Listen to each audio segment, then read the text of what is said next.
Islamic State terrorists strike France as Syrian refugees seek shelter.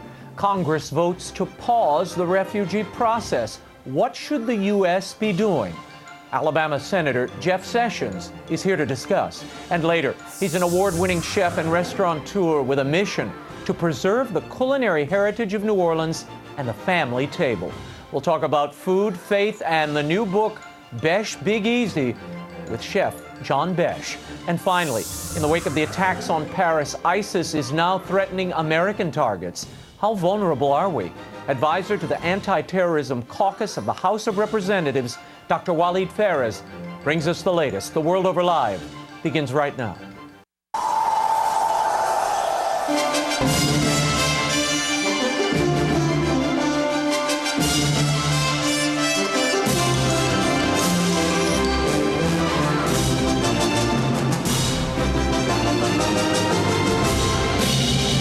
Now, from Washington, D.C., Raymond Arroyo. A warm welcome to all of you joining us in the United States and the world over. Senator Jeff Sessions, Chef John Besh, and Waleed Phares are all straight ahead. If you'd like to comment on tonight's show, or if you have a question, I'll be live tweeting throughout. Find me on Twitter at Raymond Arroyo, or you can email me at worldover@ewtn.com. Here's the brief news from the world over this week. In the wake of last week's terrorist attacks in Paris, French President François Hollande says France is at war against ISIS. Speaking before a joint session of Parliament, Hollande called for a broad coalition of nations to work to destroy ISIS. The French president made the remarks Wednesday following a 7-hour police siege north of Paris that ended with the killing of the suspected mastermind of the deadly attacks.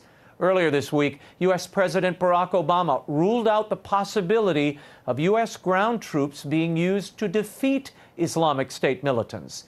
Speaking in Turkey at the end of the G20 summit, the president called the attacks a terrible and sickening setback, but he insisted that deploying troops would be a mistake, as it could require a prolonged occupation of the region. And earlier this week, Pope Francis strongly condemned the Paris attacks. He said it's a blasphemy to justify the path of violence in the name of God. The Holy Father has also described the attacks as a part of a piecemeal Third World War.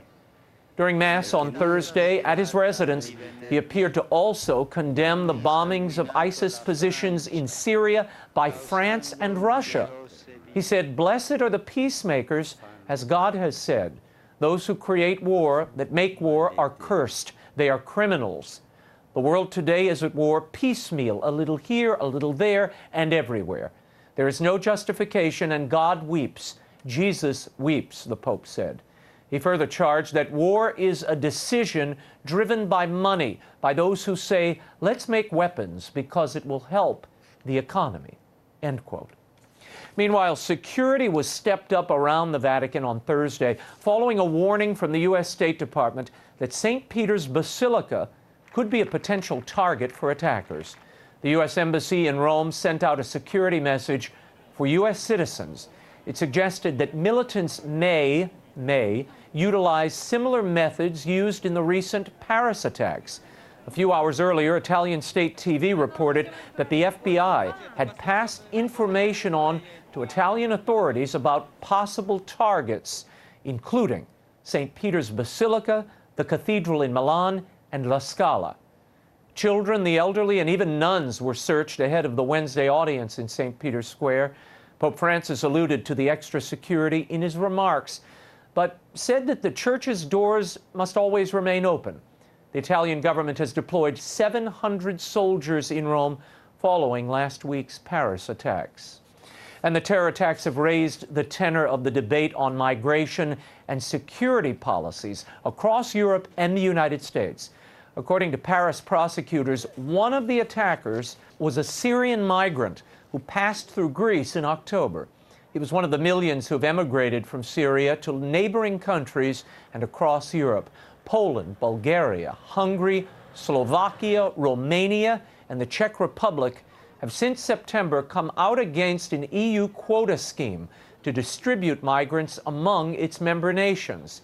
After the attack, Hungary's Prime Minister Viktor Orban criticized the European Union for letting migrants enter member countries without identification, without knowing if they've been a member of terrorist organizations, without knowing anything at all, he said. Stateside, more than half of the nation's governors and members of Congress are moving to restrict or halt the immigration of Syrian refugees due to security concerns. On Wednesday, Republican governors repeated their demands that the Obama administration suspend the resettlement of thousands of Syrian refugees in their states until security concerns are addressed.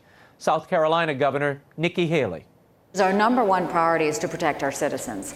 And if in doubt at all, we have to say no to that. We have to say hold back. If you tell us that we don't have enough information to secure our state, we can't go forward. To that end, on Capitol Hill, the Republican-led House approved a bill on Thursday that would require Homeland Security, in conjunction with the FBI, to certify that refugees from Syria and Iraq won't be a security threat before they're ever admitted into the country.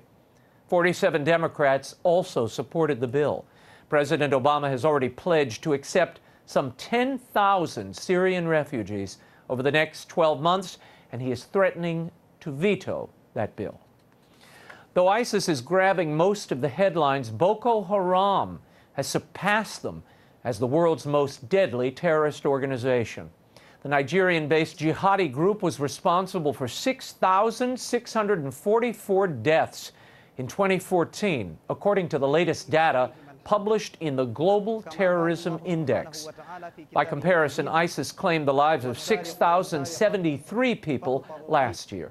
Boko Haram carries out the majority of its atrocities in northern Africa, but it's expanded into Chad and Cameroon. Earlier this week in Nigeria, 46 were killed and 120 injured when 2 bomb attacks went off within 24 hours. One of those attacks involved a suicide bomber, a girl who was just 11 years old. More on all this later in the show. And in Baltimore, the U.S. bishops have overwhelmingly approved an update of their election year voters' guide. It will stress the need to evaluate candidates according to their positions on marriage and abortion. The guide, called Faithful Citizenship, addresses a broad range of issues of Catholic social teaching, including care for the poor, immigrants, and the environment. However, the bishops said upholding traditional marriage and the life issues are paramount in this presidential election season and beyond. During debate at their annual fall meeting, some bishops expressed their commitment to seek a reversal of the U.S. Supreme Court same-sex marriage ruling. Archbishop Joseph Naumann of Kansas City, Kansas, pointed to the state-by-state legal battle over abortion as a model. I don't think because 5 Supreme Court justices changed the public policy on such a fundamental issue that we should just accept it. I think we have to be as strong as we have on the pro-life issue. In a related story, the U.S. Supreme Court announced that they will consider a Texas law that applies tough new standards to abortion clinics and doctors. The law, in effect, has led to the shuttering of all but 10 abortion clinics across the state. It will be the first abortion case heard by the High Court since 2007. As it was then, Justice Anthony Kennedy is expected to hold the controlling vote in a divided court. And a priest of China's underground Catholic Church has been found dead in what government officials are calling a suicide. The body of Father Pedro Yu Heping was found in a river in the Taiyuan province this past week. Family and friends are disputing the suicide claim. He was last seen by members of his parish 2 days earlier. He gave no indication that he was distressed or unhappy in the least. On the day he was due to a meeting, several parishioners talked with Father Heping on the phone. However, a nun received a most curious text message which contained one Chinese character. It read, "Farewell." Father Heping helped launch a popular Catholic Chinese website in 2000. It was later shut down by the communist authorities and relaunched a year later. Heping publicly denied being involved. Chinese church leaders have gathered in Taiyuan to petition for more information. We'll keep you posted on this one.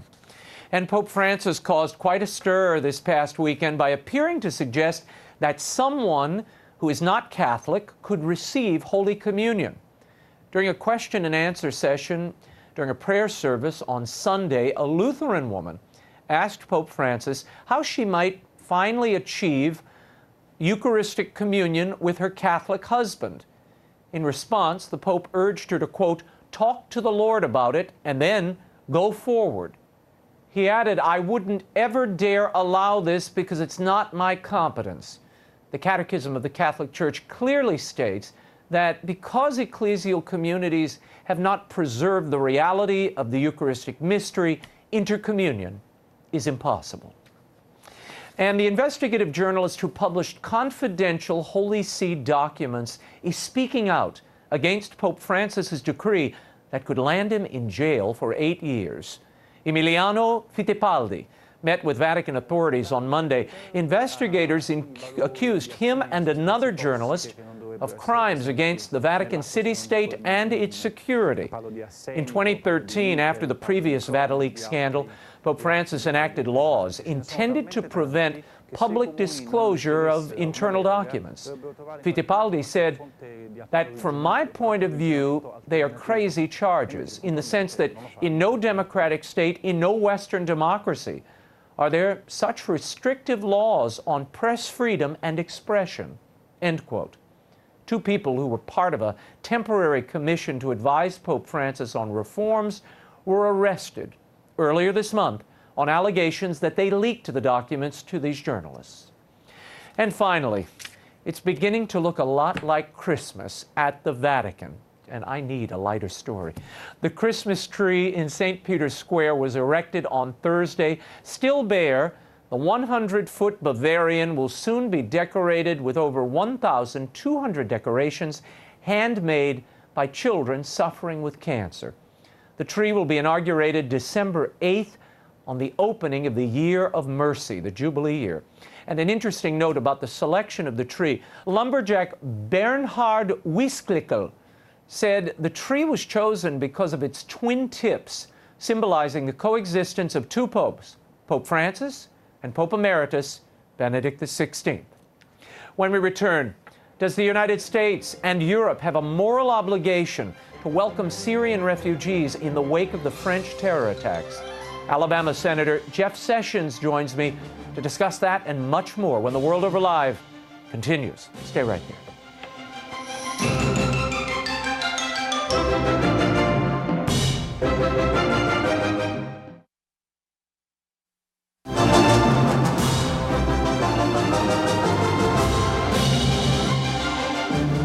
We are a compassionate nation. We always have been, and we always will be. But we also must remember that our first priority is to protect the American people. Welcome back to The World Over. That was House Speaker Paul Ryan urging support for the refugee bill that halts the admittance of Syrian refugees into the U.S. until the vetting process is tightened. Does it go too far or not far enough? Here to talk about the bill, the Paris attacks, and more, please welcome Alabama Senator and Chairman of the Subcommittee on Immigration and the National Interest, Jeff Sessions. Senator, thanks for being here. Thank you, Raymond. Let's start with this House bill. Now, leaders in the House say it protects the homeland. Does it, in your estimation? Well, it doesn't do much, really. It just says that these officials have to certify that applicants for refugee status aren't a danger. Well, presumably they were doing that anyway. And they all work for the president, all appointed by the president at least, and they therefore are likely to follow his leading in approving the numbers that he seeks to approve. Senator, they may deny some, surely they will, but they'll deny some. But fundamentally, he's going to set a number that he wants to admit, and they'll meet that number. Senator, the Christian community of Syria is being targeted by both the Assad regime and these ISIS militants. Now, according to the State Department, since 2011, fewer than 3% of the Syrian refugees to the U.S. were Christians. In 2015, it was lower than 2%. That's 2,187 Syrian refugees in the U.S. Only 61 of them are Christians. Do we have a moral obligation to create some kind of pathway for this persecuted community? Absolutely. And of course, about 10% of Syrians are Christians, if they're still there. Yeah. And hadn't been killed. So that number is very low. I asked Secretary Kerry and his staff about that. I got those numbers, and they said one reason they didn't want to have all the Christians and Yazidis, who are also a minority religious sect, being persecuted, to all leave the region. I think another reason I'm looking into is that the United Nations sends the people to the United States that they think we should consider for refugee status. Correct. And it may be that the UN is not sending us Christians. So we need to find out about that. The numbers don't match up. There should be a good bit more. And they are, of course, at increased danger compared to Muslims who are don't have that danger in the region. Senator, I'm told that the UN camps that are set up, the refugee camps, those become the conveyor belts for refugees. So the UN has to certify them on the ground,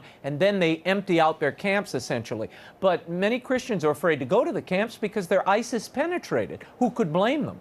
I want to move on, though. The president wants to bring 10,000 more Syrian refugees in without a religious litmus test. Does that work for you? Well, I think we need to consider all things about all characteristics when we evaluate who should be admitted into the United States. We have no obligation to admit people who have any history of danger, and we just don't have those, from Buddhists, from Catholics that come into the country. We don't have this history of terrorist violence. And so I do think we're going to have to think about this.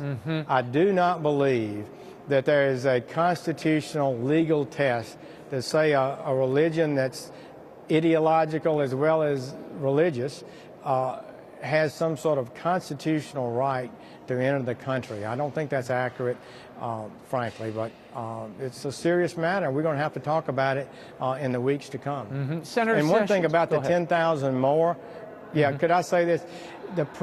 John Kerry, the Secretary of State, supposedly advising the Judiciary Committees of what the President plans, indicated there will be 30,000 next year and could be even more. The President essentially just has to tell Congress how many refugees he wants to bring each year, and he can raise that number as he desires, and he's warned us it could go above 30,000 next year. Is the vetting process as it exists today sufficient? Many are saying, look, you've got an 18 to 24-month waiting list here where these people are vetted throughout the long process, multiple departments in the government.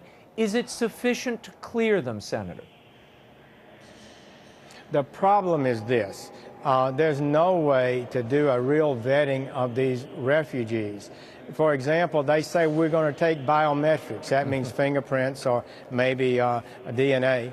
But the problem is there's no database to run it against. If you do a fingerprint check of you or I in the United States, they can run it and find out if you were arrested in Washington State or Maine. That can't be done. There's no database. And number one. And number two, they admitted before my committee that nobody is going into Syria to see if they actually lived or worked at the place they said they lived or worked at. And they're really reduced to just an interview to try to determine from an interview whether or not this is a legitimate refugee. I want to play some sound for you. This is President Obama reacting to the more than 29 governors now who have refused to have Syrian refugees in their states. Listen to this.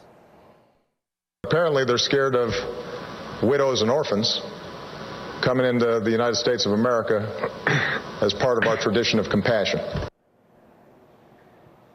Are you scared of widows and orphans, Senator Sessions? Are these governors? This is a very demeaning statement. It's the kind of statement that the president made on a foreign country that really demeans and denigrates the patriotism of our governors and those who are concerned about danger. We know there are 900 cases. All 50 states have terrorist investigations. The more we bring in from that region, the more we can be assured that we'll have those cases and those dangers here. So the governors have a duty to their population, to their people, to ensure that they're safe. And they're stating bipartisanly, well over half the governors, that they cannot accept people because they don't believe it's the right thing for their people. Senator Sessions, as I listen to the president there, it occurs to me, what do you think then is driving this amp up and ramp up, if you will, in wanting to accept more refugees? Why does he want so many refugees from that particular region coming to the United States? Well, I just don't know. I'll say a couple of things. First, we need desperately presidential leadership. The Europeans have asked for this. I've asked them, and they've assured me they've asked for the presidential leadership and NATO action to create safe zones in Syria, which General Petraeus and other experts have told us is quite possible, so these people can stay close to home. And we can provide assistance, financial, to them. It's much cheaper for us to support a refugee in country than bring them to the United States, and a lot safer for the United States. So the president seems to be not doing anything to deal with the problem, but is just accepting the fact that everybody that wants to leave Syria and other countries in the region have a right to come to the United States or Europe or other places. I think it's a terrible error. Senator, shouldn't we be equally concerned about the citizens of France and Belgium and maybe to some degree England? I mean, the terrorists in Paris, these were mostly French citizens. Oh, you're right about that. We're in this together. The Russians even have had their plane bombed. They've dealt with terrorists in Chechnya and all throughout Russia. So we ought to be working together. We ought to have a plan to end this flow of refugees from Syria and Iraq. And we need to at some point, we're going to all have to work together, and it's not impossible to use a small number, I would think, of forces to help secure these safe zones. But it can be done. General Petraeus testified he thought we could establish 2 in Syria, and it would not be a difficult thing. The Defense Department is dragging its feet, probably because the president is not willing to go forward with it. I want to shift gears just for a moment, talk about this Trans-Pacific Trade Partnership deal. Now, you have real problems with this pact. Essentially, it creates a 12-nation commission. Why are you so concerned about that 12-party commission? Well, they get to meet, they announce initial rules which we vote on, but they have the complete power within that commission to change any of the rules that were in existence when Congress approved it, calling itself a living agreement. It's sort of like this UN problem, Raymond, where now we can't deal with refugees because we signed the UN Compact some years ago, and we have to, the European nations at least, all believe they need to comply with that. And so you get into these commissions, and the great United States, who's, a market, our economic power is so great, we cannot have the Sultan of Brunei or other small countries dictating how we do our trading policies and deciding disputes. So I think it's one thing to have a trading agreement bilaterally with individual countries that we have good relationship with, and I think that's a positive thing. But I am not favoring setting up a new international commission with the power to dictate trade policies and environment policies and immigration policies of the United States. And you're worried about currency manipulation as well, right? Absolutely. There is no doubt. Former Federal Reserve Chairman Volcker wrote once that these trade currency manipulations are more important than trade agreements. They can wipe out the impact of a trade agreement in 1 week, he said, because it impacts the price of goods transferring between countries, and it really is proven to be a detriment to American manufacturing. And we have to have manufacturing in this country. The idea that we can have a simple service economy is bogus. It's not true. We need to manufacture things, and we need to have jobs, and we need to export products. And our trading partners block our exports, and all they want is access to our market. They lust for our market. They want to sell in our market. So we have the leverage to say to them, you open up your markets, or we're not going to give you total access to our markets. And we don't have to have this right away. It's not a crisis, and I don't think we should go in this fashion. Senator, final question. With the threats we're hearing from ISIS, particularly threats against Washington, D.C., are you concerned, and what should we be doing in the United States to diffuse these threats and undermine them? Or are we already doing that? I don't know that we've had any intelligence of dramatic increases in activity. But I will say that I think ISIS will attack Washington. It's just a matter of time. Attack it again, as we've been attacked before. And all of us need to understand that and take what precautions we can. But we need to come to work, Congress, and we can't hide under our tables. And we got to do our duty and not worry about it. But we got some great people who are working here that trying to protect us every day, for which I'm very grateful. Well, I'm glad you're not under your table. Senator Jeff Sessions, thank you for being here. I hope you'll come back. Thank you. Thank you. When we return, Dr. Walid Phares joins us to discuss what's driving these terrorists in France and why the U.S. should be on guard. The World Over Live continues. Stay right there.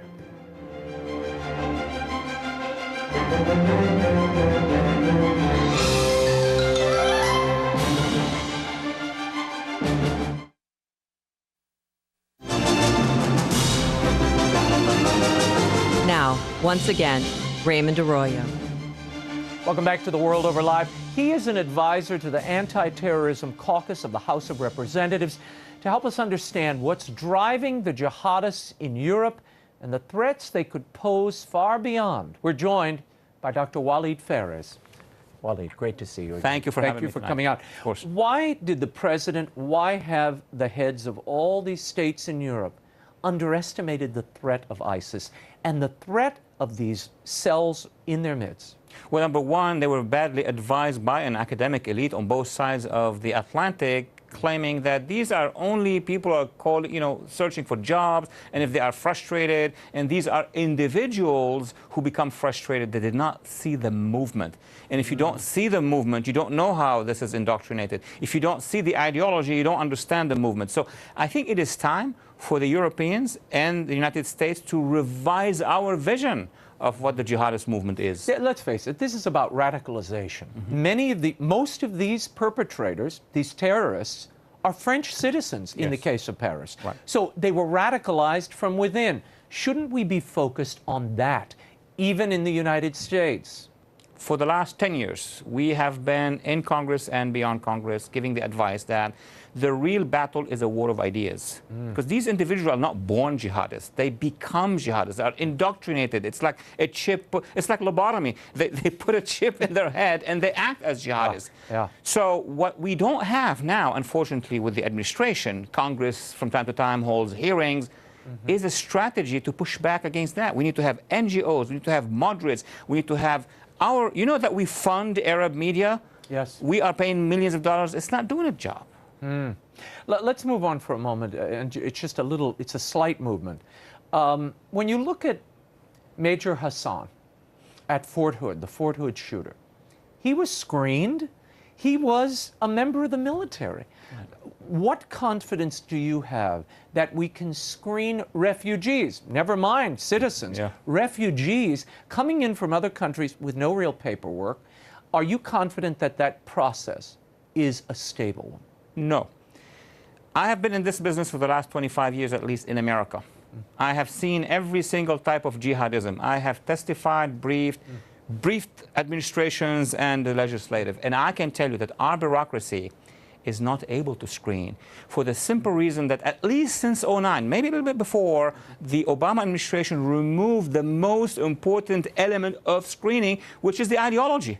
So if you tell your analyst and your briefers and your screeners, do everything but do not touch the ideology, how on earth are we going to be able to screen if he or she are jihadists? Is there a religious screen in the process where they say, tell me what you believe? Is that part of the process? This is like kindergarten religious belief. Of course they're going to tell you what the religious beliefs are. Should they be Muslim, Christian, Baha'i? That is not the issue. It's the ideological one.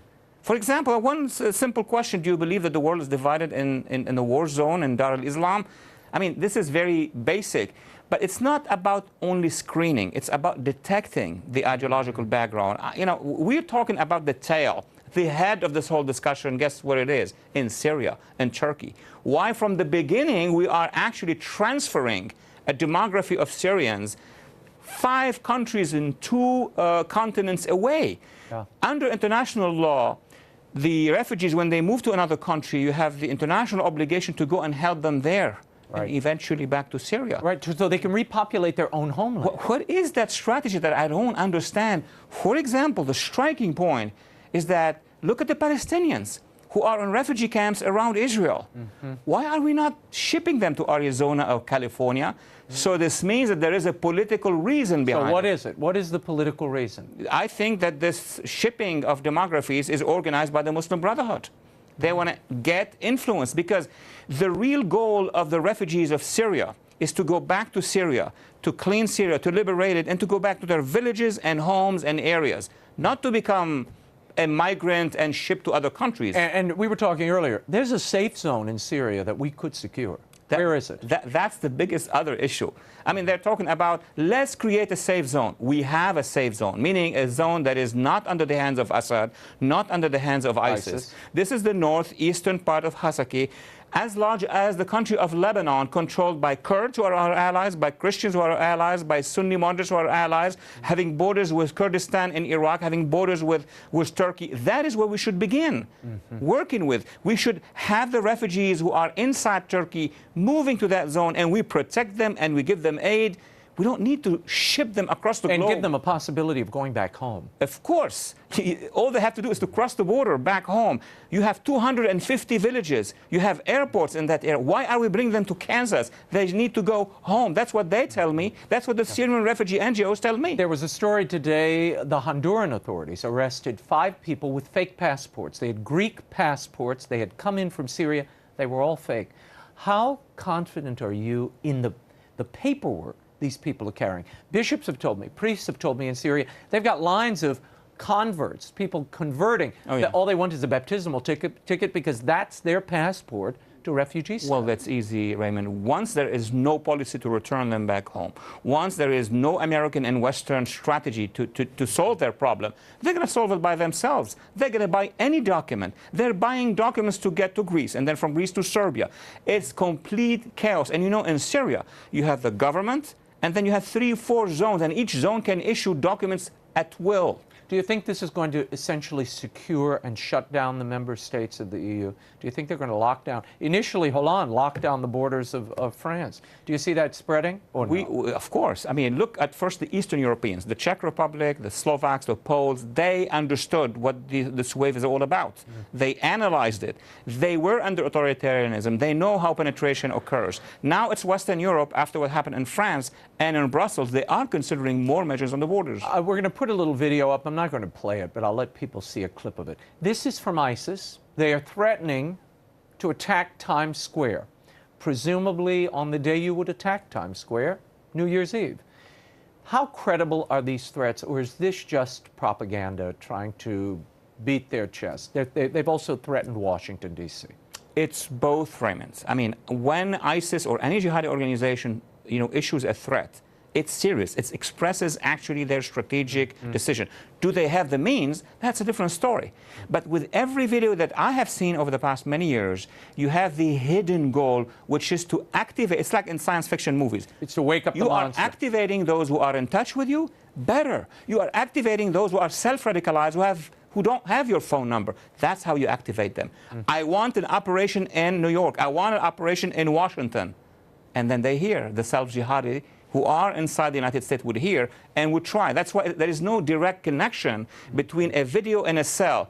You know, they throw the video and let the jihadists inside America do whatever they can to do it. They figure it out. They figure it out. Let's talk for a moment about what should be done against ISIS in Syria. Now, Russia is engaged. You now have Iran getting into the game and saying, wait, we'll coordinate with the French and go in and do our bit.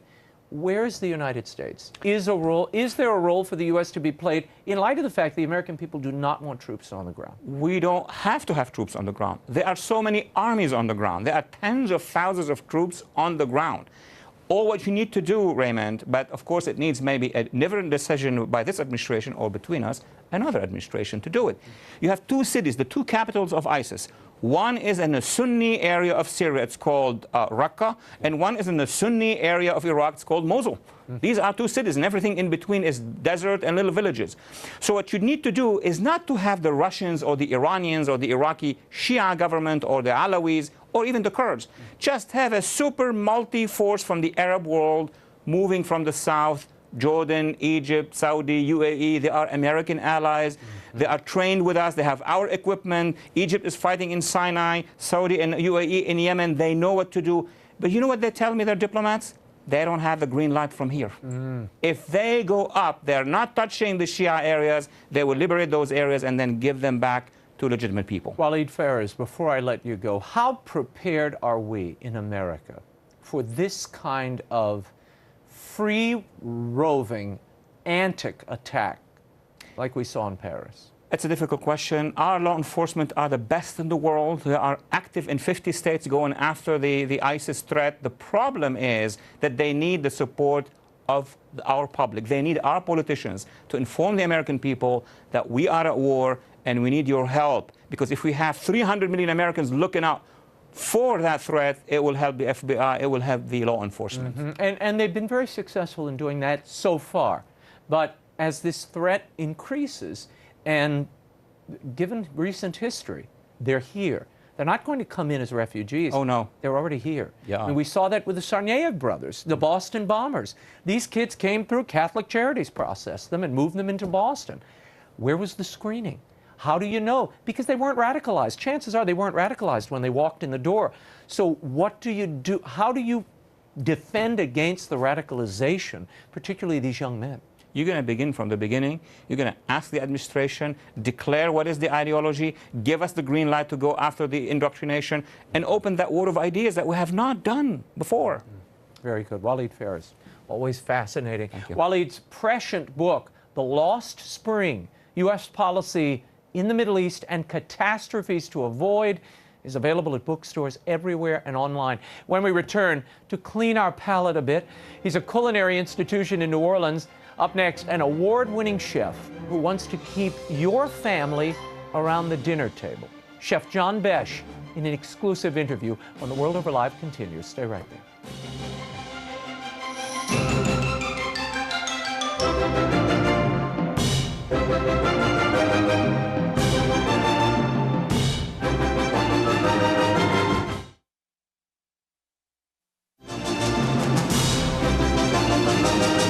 Now, once again, Raymond Arroyo. Welcome back to The World Over Live. He is a winner of the James Beard Award and the Iron Chef competition, and one of a new generation of culinary royalty in New Orleans. His latest book, Besh Big Easy, is a collection of streamlined Louisiana recipes that families can actually cook together.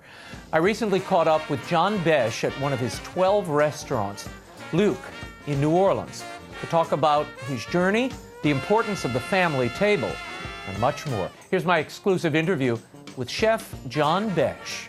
John, tell me, how do you run 12 restaurants? restaurants at one time. I mean, you've got August, you've got Luke, you've got Shia. I went to Johnny Sanchez, your Mexican restaurant. You opened last year again. I would challenge you that my wife running a family of 4 boys and 1 chef husband is a much more daunting task than me running 12 restaurants. I've got this great team of people that I couldn't do any of this without. Tell me about your father, Ted Besh, a fighter pilot. My dad was a great Santini, a very driven fighter pilot. But he was also a Renaissance man. He loved and appreciated the arts, and he encouraged all of us to follow our passions. And I was blessed to have him recognize at a very young age that I had the ability to cook, and I enjoyed cooking and making people happy. And so I had that propensity, and he just fueled it. And he where did allowed that come me from? to just continue. Where did that love come from? The family table, family gatherings, my grandmother, my mother, and everybody cooking together, growing up hunting and fishing in the bayous and marshes on the north shore of Lake Pontchartrain, and bringing fish back. And if I had a redfish, Mom would always want to make a coubillon out of that. And if it was a speckled trout, it would always be trout meuniere. We had a little crab meat, then you'd have the crab meat on top. Put it on top. It might be a trout Pontchartrain, you know. And if she had almonds, you know, it'd just be the speckled trout, brown butter, little almonds. You also talk in your books about cooking being a male occupation, not just a female one. Right. Well, and how important especially was that? in the New Orleans area, right. You know, men and women alike love to cook. A lot of times, men are making the jambalayas and doing all, you know, the cochon delays and, you know, cooking the big food, and the ladies are cooking, you know, the gumbos and the gravies inside. And so I grew up in this beautiful place where food is a celebration. Food brought people together. Food is that common thread. Even black, white, red, yellow, we all love our gumbo. We all love our red beans and rice on Mondays. And that was just part of this culture. And I just loved that food brought people together, and food just made me happy. And made your family happy.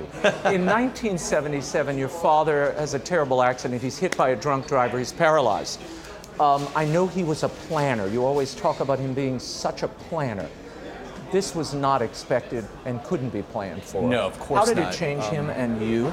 It changed our entire family. By all of a sudden having Dad removed from the equation, a convalescence of maybe 2 years ensued after that. And so during that time, I bounced around living with various family friends, and we made ends meet. I discovered that through that, when Dad would come home to visit, he would have some of his old fighter pilot friends go and pick him up from the hospital, laying down flat because he couldn't sit up at that time, and they would carry him in and lay him on the couch, and I'd cook for him. And when I cooked, that just, you know, would brighten his day up. And so that was also that seed that was planted, like, you can heal people through food. Why do you join the Marines? I just had always grown up with this, you know, love of country and love of service and self-sacrifice. And your father having served in the military. And my father served. And so in me, I just knew that I wanted to serve. I thought at first I wanted to be a fighter pilot like Dad, and ended up just enlisting in the Marines on a whim, and later going to the Gulf War. Served in Desert Storm. Ironically enough, one interesting thing is I not only carried a machine gun and a pistol, but I had the Eucharist inside my flak jacket. I was the Eucharist lay leader at the time. Because they didn't have Not enough chaplains priests in the to go field. around. Wow. And so on the front lines, I was still, every now and then they'd helicopter Eucharist to me, you know, consecrated Eucharist. Wow. And so it was just one of those interesting periods of my life. But all these different things, these challenges through Dad, or through war, through losing my sister, all kind of brought about a better perspective in life. And so off the camera, we were talking about the guardrails that we all need. Right. And I'm certainly not on the straight and narrow. I am Welcome to my club, John. I am a struggling human, making mistakes each and every day, but having that perspective has really helped me out, understanding that this is not all that life is. It's not all about being a fancy chef, or it's not all about money, it's not all about any sort of fame, but it's about the impact that we make here, and just being men for others. I love that you have made it your mission to preserve, in some ways, and extend this culinary legacy that is so unique to New Orleans. What is it about this little spot of earth surrounded by water? You know, New Orleans has been so geographically isolated, as you're referring to, politically isolated. It's in the South, but it's far from being part of the South. I learned that. And so you have all these, it was also a port of entry. Just like Ellis Island was, people came to New Orleans to come to, to immerse themselves in this Franco-Creole Afro culture that we have here in New Orleans that we call Creole. It is the birthplace of America's cuisine. This is true melting pot, if you will, because everybody came here to assimilate. And because we were predominantly one religion, you had a lot of marriages that took place, and so you had the sharing of recipes and the building blocks of these jambalayas became even bigger, and the gumbos everybody shared, and you have now the only indigenous urban cuisine left in America. So after Hurricane Katrina, I realized that our culture sets us apart from any other place on earth. You only live here because of this culture. You live here because of people and their relationship to each other, and that's shared through food and music. And so if we're going to preserve New Orleans, and we have to do what we can to preserve its, make sure that all people have a shot at enjoying this culture through education, and also to make sure that our foodways are protected, that our farmers and fishers have the ability to seek capital so that they can grow and further prosper. One of the things I love is that you not only have created these restaurants that continue to grow and preserve different facets of this culinary history, but you're mentoring the next generation. Tell us about that philosophy. Where did that come from? I know you had I've been blessed to have great Germany. mentors in my life, Yeah. and so education is just one part of the equation. A mentorship means so much more, because that's a lifelong education where you have somebody that you can turn to, and that will give you perspective and give you a real opinion on how to go about finding our way in this world, and especially in the culinary world. Right. We need our mentors. We started a scholarship program for inner city minority youth here in New Orleans, because I looked around a lot of our kitchens. There's very few chefs of color in a city of color.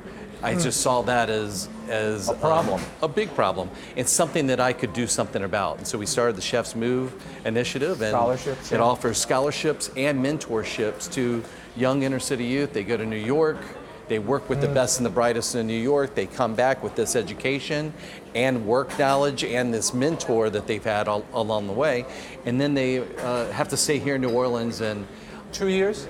At least 2 years.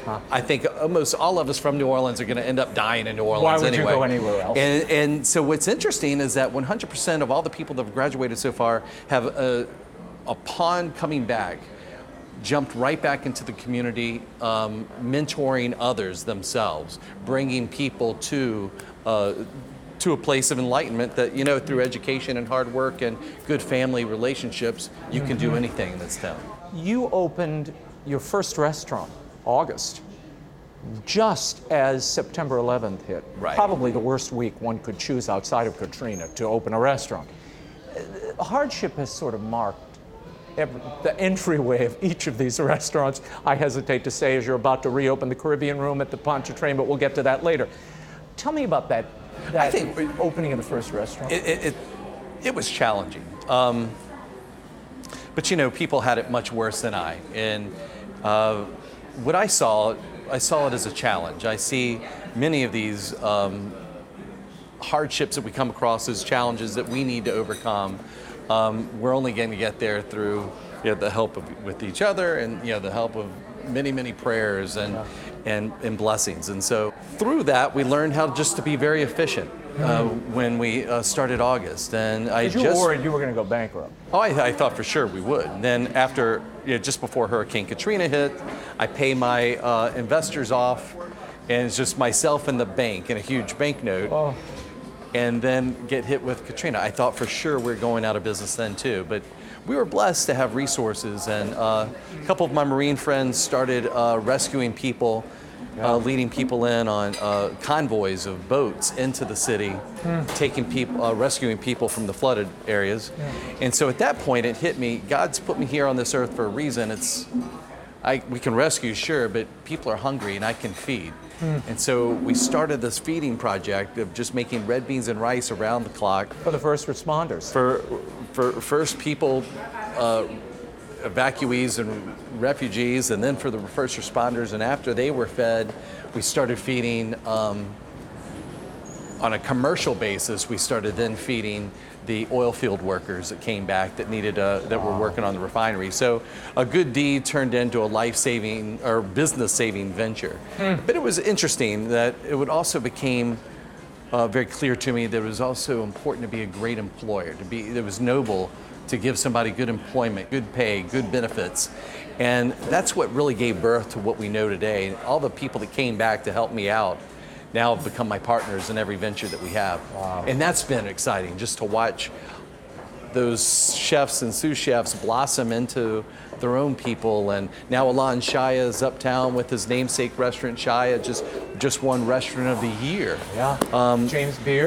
James Beard Awards. And so it's awesome to see that through an act of kindness, all sorts of goodness continues to percolate. How much of that, what did you learn coming out of that Katrina experience? How did it change you? The first time I ever fed anybody that was truly hungry changed my life. And so to feed people that are actually hungry made me realize and made me appreciate all the blessings that I have, made me realize just how trivial a lot of my worries are, and that it also gave me another perspective that we're not in control.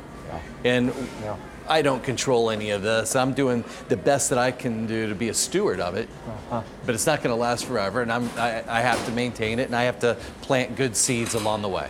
In your family table book, you tell the story of your wife coming home with a bag of fast food, and you find it in the trash can. And you say, what is this? Devil's food, you call it. I made the mistake of questioning my wife. I'll never do that again. No, don't ever do that. But why that indignation, John Besh? Because I'm a famous chef. We shouldn't be eating like this. Eat sustainable. And we all know that. And yet it's just so easy to fall into the trap. And if we can fall into it, and I haven't fed my own family, and her response to me was actually, if you paid as much attention to what your boys eat as the highfalutin customers in your restaurants, then we would all be a lot better off. And that really gave me pause, and so I decided to write a book on how easy it is to carve out some time to truly feed ourselves and feed our families, and the importance of what this table is. You know, the table is the altar of the family, and so you get away from that, the family starts to break down a little bit. Yeah, and I love something you wrote or talked about, maybe I saw it in an interview, where you say New Orleans really was tied together and kept whole at these tables. Explain that. How the table itself, the interaction as well as the food. I just think the education that takes place at a table when the entire family is gathered, whether it's etiquette or whether it's politics, or this is where religion has been shared since the beginning of time. We took time at the table to communicate with one another in social structures based on what's taking place at the table. And we get away from that and things start to unravel a little bit. Yeah, and I love that in New Orleans we still have that. It's still a most part people of our don't daily think life. of New Orleans as being such a family-strong city, but truly that's the only reason this city's still here, is because of the tight family ties that we have with one another. I love this new book, Besh Big Easy, because first of all, I can do almost all of these. Tell me about this book, why you wanted to write streamlined, you wanted this to be very accessible. Well, you know, when I was a young cook or a young chef and I was starting out, I just opened up August. Every recipe I had all these far-flung ingredients, things that most of us can't pronounce, and it was about making complicated food. It was food about me. Now that I'm older, got a couple decades under my belt here as the executive chef, I cook much more like my mother and my grandmother did. and it's one pot cooking at home. And that's what I love, that's what I crave, that's what my palate was educated on. And so because of that, I want to share it with my sons. Now, what's interesting is you kind of wonder, are they getting it? Do they understand why we need to gather at this table and why we eat red beans on Mondays? And I received my first text this year from my son, who's up at Notre Dame. He's a sophomore, was, Dad, when you come, please bring gumbo, shrimp etouffee, and crab bisque. Please, I need this to go on. And of course, you froze it and carried it like a good father. Absolutely. I love it. No, I used to make the same request because my mother had to go and whip it up. It was tough. How is all of this tied to your faith and your practice? I don't know that we can really. I've tried, and again, I have a strong faith. I'm a person that struggles just like everybody else, but that's why they call it practicing. Catholic. and I need that. But I don't think that we can compartmentalize our life so much. I think that faith is something that it's a gift that we have, and I think that I haven't done my job as a Catholic Christian if people don't see that faith in the food that we cook, the way we serve, the humility to serve others, the generosity, the graciousness, and so it begins just to become part of our life and just through everything it is that we do. Your favorite recipe in this Besh Big Easy book is your grandmother's or mother's seafood gumbo? My mother's seafood gumbo. Your mama. But I call it Mama. Mama. And she hates she's like, I am your mother, not your mama. Which makes me call her Mama all the more. Of course you would. When I've tried this recipe, it is awesome. And what's the biggest mistake people make when they attempt gumbo? It's always so dark and brown. We and oily. make too much over the roux, and the roux tends to, roux is the Base. Perfect combination of flour and fat, and canola oil works fine, and that trips people up more often than not. I have some friends that say it takes 2 sides of a scratchy LP to make a roux. Other people say it's 3 long necks, and in order to avoid alcoholism or long playing records or terrible music on a scratchy LP, I have a perfect little recipe for a 10-minute roux. You pay attention to it for 10 minutes. That's the basis of the gumbo. Everything's going to be okay. Move on. That's it. People do obsess, and particularly with this. Keep it simple. Never done it, and that's what I like about all of these recipes. Families can actually do them. They're accessible ingredients that you can find anywhere in the country, the world, really. Right. I just want to share. I love sharing our culture. We just buried a dear friend of mine and a mentor, Paul Perdome, just last week, and Paul passed on so much to me. And he shared Louisiana and South Louisiana with the world. And this is just carrying that baton that Paul passed on years ago. And of course, the king of the black and red fish, he internationalized black and red fish. But you met him at 11 years old at a crab festival. Crab festival. Your father takes you to see him. How do you know all this? This is awesome. I do my research, John. But you meet him at 11. Your father takes you to meet him. What was that like? Well, one, he was bigger than life, like literally. I mean, this man was huge. And man, two, so I saw in him a fella that once was a boy from a bayou just like me. A fella that used to hunt and fish just like I did, and look at what he's done with that. And so I saw inspiration, I saw kindness and humility through him. If you had ever met him, you just know he's just the humblest person on earth. And became, I think, the most recognized chef ever in humanity. This, and what did he share? He shared that humility and sense of generosity through his food and recipes and stories. And that's what I'm trying to do here with Besh Big Easy, is just sharing it. Look, guys, come into the kitchen, sit down at the table, let's enjoy some food together. I didn't realize that he had also given you his television show. My first TV show. He said, John, I don't feel like filming anymore, but one of us needs to keep this tradition alive. Food TV in New Orleans is so important, and through public television, we've been sharing it with the world for years. And I was happy to take that on, and just tickled to death that I could now carry on his great legacy. Now you are restarting another great legacy here in New Orleans, which was just announced not long ago. The Pontchartrain Hotel, which has been closed for almost 20 years. There was a restaurant there, the Caribbean Room, that I remember as a kid, Mile High Pie and what's that, crab meat something? Remick? What was that? Crab meat Remick, yeah. Oh, yeah, good. Which I hope you're going to bring back. How do you resurrect? I was dreaming of that last night. Like, how can I do this differently but still keep the soul? Preserve it. Well, how do you do it? How do you preserve it without being precious about it, without it becoming a museum piece? The important thing here is to make sure that we create a smart, current restaurant that pays homage to our past and that remembers all the good stuff, and we keep that. And but at the same time, we're maybe a little lighter, maybe a little more refined, like today's diners expect. Yeah. How do you foresee the next 10 years in the John Besh Group?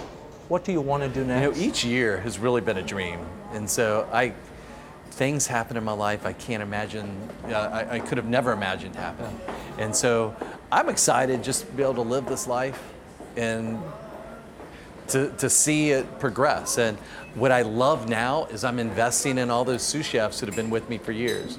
I'm investing in those young cooks that came back after losing everything in Hurricane Katrina, came back to live in our restaurant, and now they're my partners in all that we do. And so as we grow, and I hope that we do continue to grow, I hope that we continue to bring people along with us and lift up those in the community that don't see, that are often marginalized. And that to me is we've done our job if we've really lifted people up along the way. Well, you've certainly done that. John Besh, thank you for this. Thank you. Great.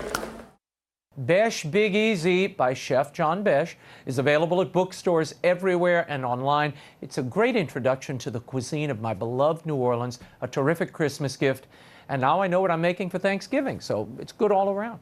Before we go, I'm very excited to announce the launch of my new story-oriented literacy initiative, because good stories orient all of our lives. On December 3rd, we will kick off with best-selling children's author of the Kingdom Keepers series and Peter and the Starcatchers, Ridley Pearson. Now, the neat thing about Story-Oriented is it gives you a chance to ask questions of your favorite authors live. It's really an international book club.